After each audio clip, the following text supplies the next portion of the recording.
السلام عليكم ورحمة الله وبركاته سودو هذا صاحب بيال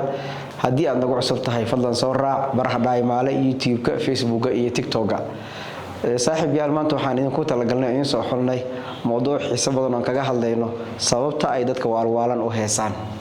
Soomaaliya magaalooyinka waaweyn xaafad kasta waxa ku nool qof ama laba dhimirka ka xanuunsan dadkaas xanuunsanaya ayaa isugu jira kuwa aamusan oo inta badan hadlin iyo kuwa heesa oo maaragtay afkooda aan sugaanta ka daalin ee loo soo madadaalo tago kama hadlayno farqa u dhaxeeya caafimaad iyo cudurrada dhimirka ku dhaco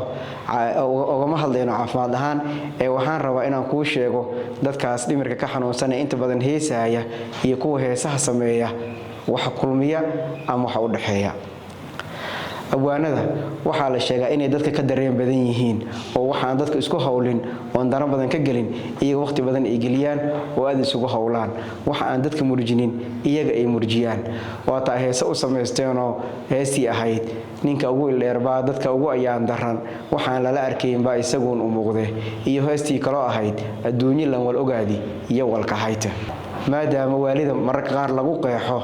ogaansho maskaxda ay ogaatay khabar ay xamili weyday sida nin xoolo badan lahaa ay xoolihii ka dhamaadeen marka uu khabarkaasi helo uu qaadan waayo deetana uu isula hadlo waalid uga qaado iyo nin hinaasay ama gabar hinaastay intooda badan isku soo duubo waa maskaxda oo heshay khabar ay xamili weyday oo ay qaadan weyday abwaanadan waxa la sheegaa in dadka dareen ahaan ay aad ugu duwan yihiin oo markasta ay la nool yihiin dareenka noocaas ah xasaaska ah oo dadka la kulmaan mararka qaar ay la kulmaan in iyaga markasta ay ku nool yihiin waa taa ku kalifta inay danahooda gaarka ah ilaawaan oo inta badan ay ku foogan yihiin oo ku mashquulsan yihiin wax danta guud ah oo hadii iska dhaafi lahayn xitaa aan baaqan lahayn oo dhibaato ka iman lahayn abwaanada qaar baa xitaa ilaaway inay guursadaan yaan ku fogaanin oo guda galo halabuurada Soomaaliyeed markasta waxa la sheegaa marka maadaama markasta ay dareen ahaan ay maaragtay dadka aad uga sareeyaan oo xasaas ay yihiin ayaa waxaan rabaa inaan ku tuso heeso ama suugaan tiro badan oo jacayl iyo arrimo kale ka hadlaayo oo haddana kuula muuqanayo dareen waali kaaga muuqanayo ayaan rabaa inaan hal kuugu soo qaado intaan hore gudgalinba waxaad iga haysaa hal tusaale oo ay ka siman yihiin dadkaas xanuunsan iyo kuwa heesaha sameeya tusaalaha aan ku horeyno hal abuurkii weynaa ee ciidanka ahaa abwaan maxamed nuur shareeco hees jacayl ay saharsi aad qaado meerisyo ku jiro aan ku soo qaado wuxuu leeyahay afkaan gacanta saaraa adkaysaan iraaha haddana waysiloowa orod baan isxaashaa markaan ku imaadana eray la iga waayaa indhaha hoos u rogaya waxa kaaga baxaya fariira dareen hadalkii jacaylka ahaa wax ka duwan oo ah maskax maaragtay aan fadhiyin ama jacayl hawaala si kala u waalaatay looga hadlayo la leeyahay waan ku imaada anoo ku soo hilow qabo in wax ku sheego ku talagalsan haddana markaan ku imaado eray la iga waaya indhaha hoos u rogaya afkaan gacanta saaraadkaysaan iraaha haddana way islaawa qof naftiisa xakameyn waayay ayuu maaragtay halawarka ninkaasi ka hadlaya tusaalaha labaad soo qaadano tusaalaha labaad waa hees uu sameeyay abwaan Mustafa Shaq Cilmi oo maaragtay cod ahaan ay qaado qadar daahir cige wuxuu leeyahay naftu kayu muhato iga maqaana waaya ma maqanahay ma jooga ma miirkacay ma nagiyahay Mustafa Shaq Cilmi isagoo tusaaleenaya qofka jacayl walbahaaray ayaa ma aragtay wuxuu dareen ahaan ku tusaaliyay nin waalan markuu taas hal abuurada iyo dadkaas dhimirka ka xanuunsan waxa ka dhaxeeyo aan ku sii socono tusaalaha saddexaad waxaan soo qaadanaynaa hees uu sameeyay abwaan Axmed Ilayya Samatar oo cod ahaan ay qaado sahara maaragtay sahardow ay qaado waxay leedahay naftan u jeelan awga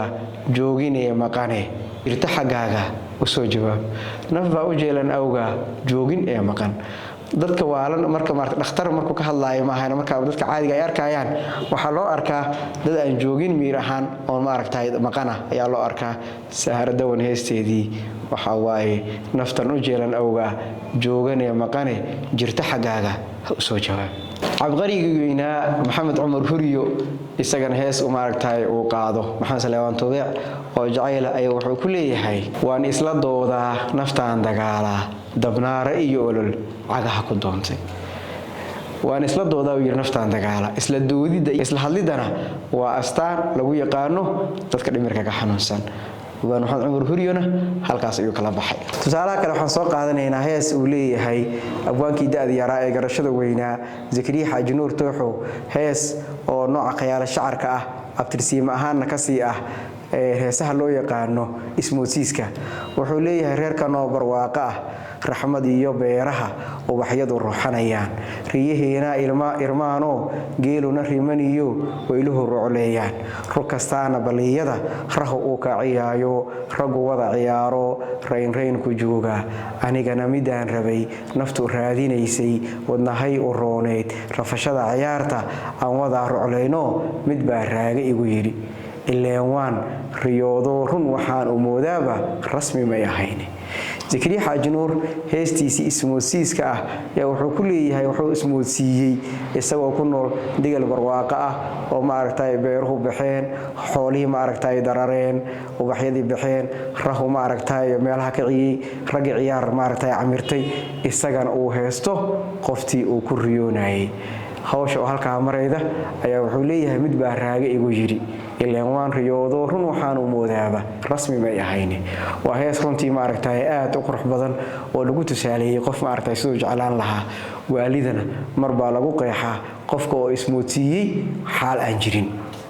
Zakariya Xaaji Nuurna halkaas ayuu kala baxay. hees uu qaado waxa jirta waxaan Salebaan Tubeec uu leeyahay heegada dabayshiyo haadka duule heegada marayaan la hadlayaa. xuleey waxa la hadlayaa haad duulaya hawada sare duulaya ayaa la hadlayo leeyahay qofka oo aan la hadlin qof uu sala jooginna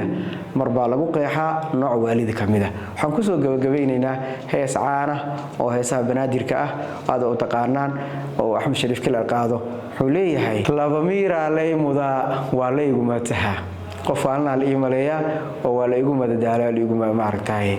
la igu mataha intaas aan ku soo afmeereynaa wixii kaaga baxay.